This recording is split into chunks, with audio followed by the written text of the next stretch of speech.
जय हिंद एंड सबसे पहले तो मैं अपना इंट्रोडक्शन दे देता हूँ कि माय नेम इज़ विनय मिश्रा।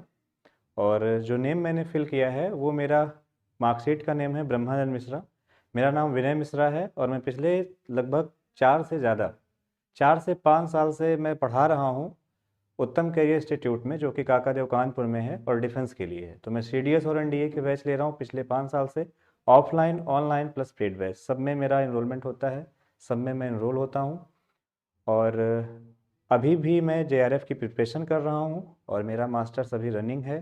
मेरा सब्जेक्ट इंग्लिश है, तो मैं ज़्यादातर प्रेफर करता हूँ इंग्लिश में ही पढ़ाना मैं इंग्लिश और हिंदी दोनों में कंफर्टेबल हूँ, मतलब पढ़ाने का मेरा मीडियम इंग्लिश और हिंदी दोनों है। मैं किसी भी मीडियम में कंफर्टेबल हूँ। और मेरे इंट्रोडक्शन की एक बात कि मैंने कई बार अलग अलग पोर्टल पर भी पढ़ाया है। मेरा खुद का भी यूट्यूब चैनल है, इंग्लिश विद विनय मिश्रा। और मेरे पास, जैसे उसमें एक ऑप्शन था टैब का कि आपके पास टैब है, तो मेरे पास खुद का डिजिटल बोर्ड, खुद का कैमरा, पूरा सेटअप है, पूरा स्टूडियो है।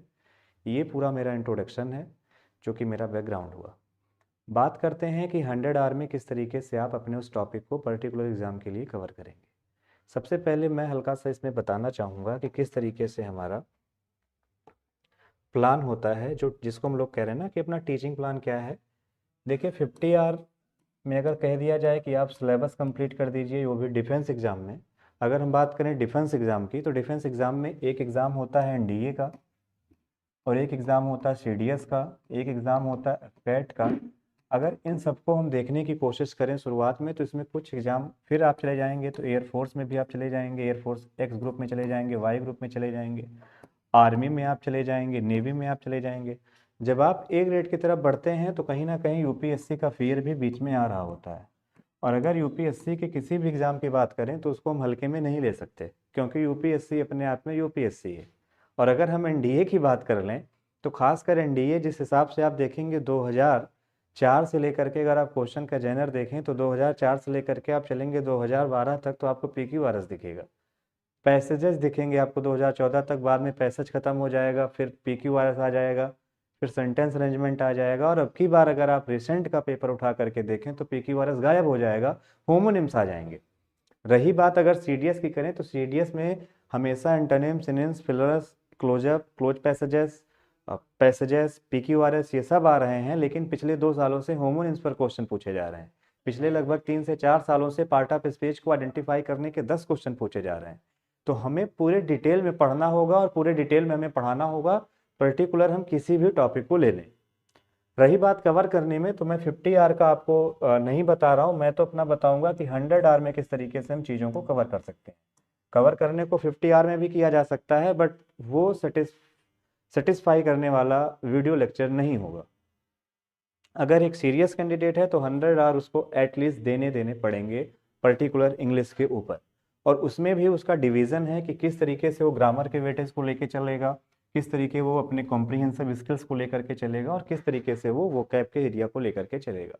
तो बहुत ज़्यादा मैं नहीं डिटेल कर रहा हूँ, लेकिन हाँ मैं इतना बता रहा हूँ कि हमारी जैसे पार्ट ऑफ स्पीच हैं, तो मैं स्टार्टिंग हमेशा वर्ब से करता हूँ।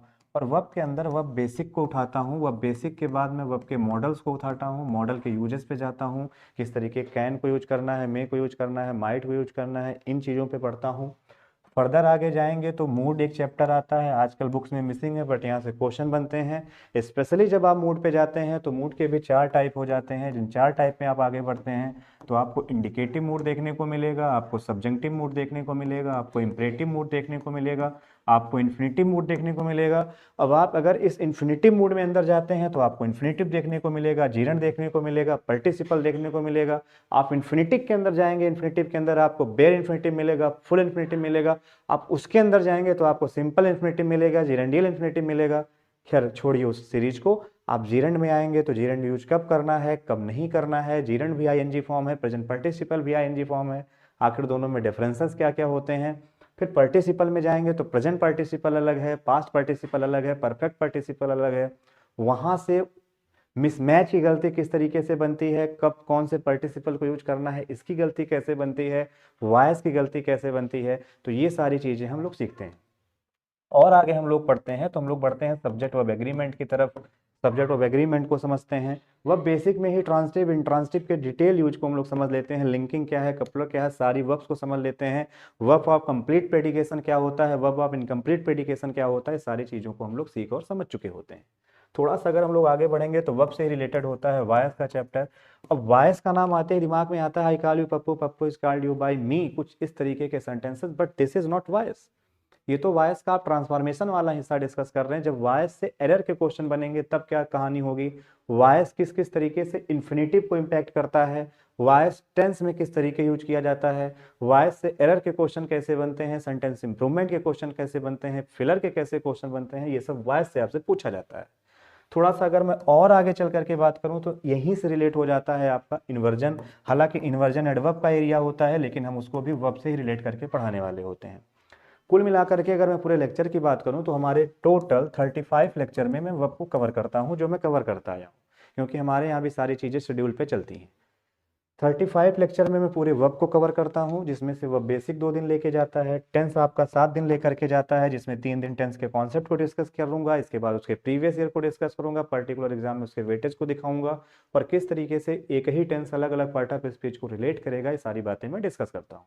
ये कहानी हुई 35 लेक्चर्स की। अब हमारे पास बचे हुए हैं कुल लेक्चर्स कितने, 35 में 5 लेक्चर लगभग हम लोग ले लेते हैं, जिसमें हम डिस्कस करते हैं आपके पर्टिकुलर एक टॉपिक नाउन के बारे में।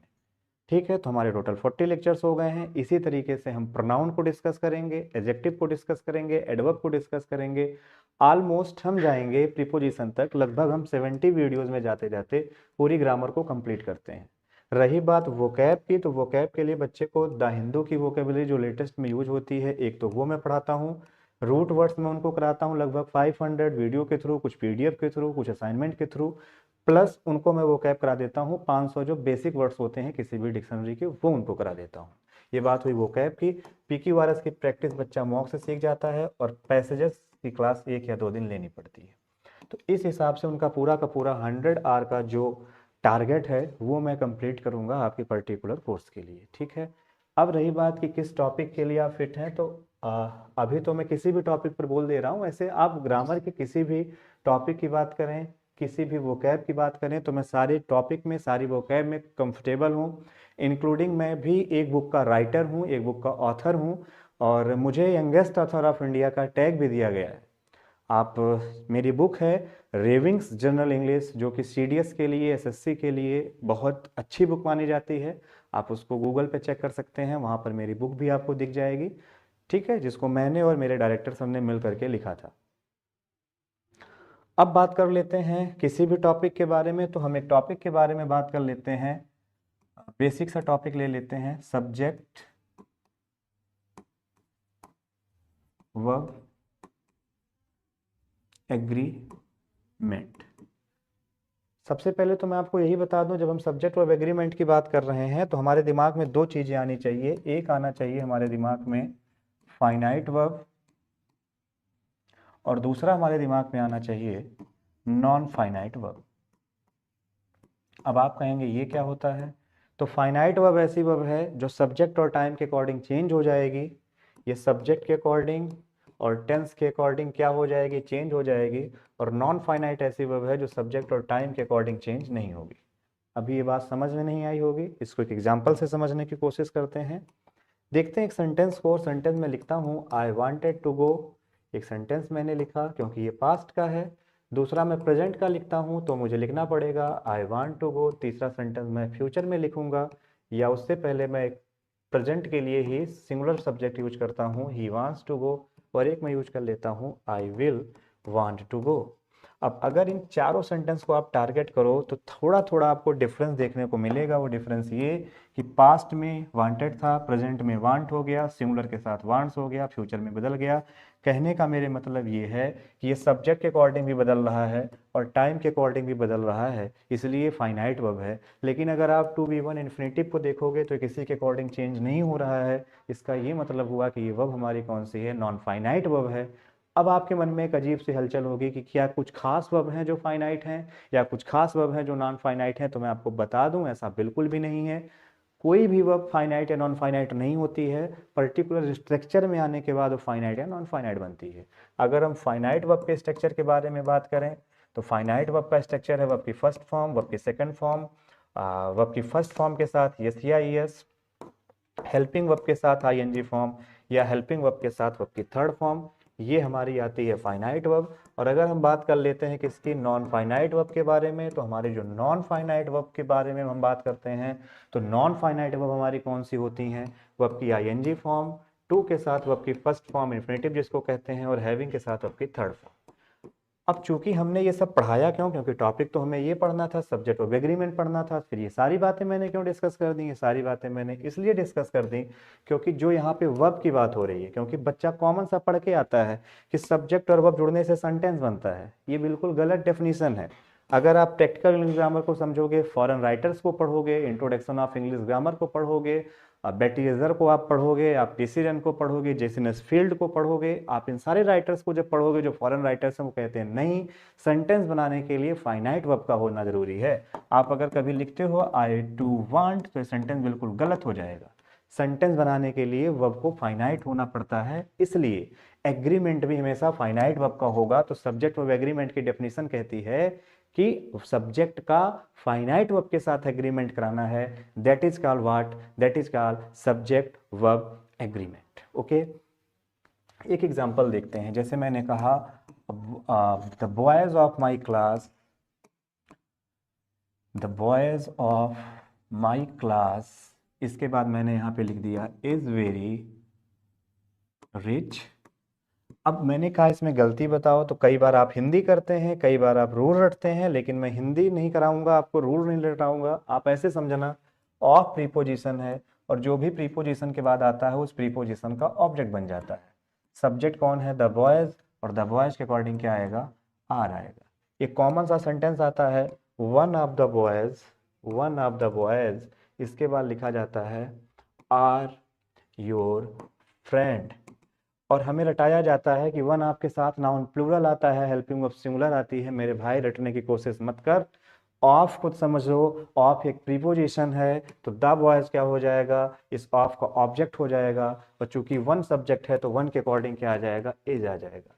तो कुछ इस तरीके से हम लोग सब्जेक्ट ऑफ एग्रीमेंट के इंट्रोडक्शन की बात कर रहे हैं। बाकी अभी ये पूरा सब्जेक्ट ऑफ एग्रीमेंट नहीं है, बहुत सारी चीज़ें हैं जो मुझे डिस्कस करनी है। मे भी स्पीड बहुत तेज रही हो क्योंकि टाइम ड्यूरेशन दी गई है, बाकी चीज़ें डिस्कस में डिटेल करेंगे।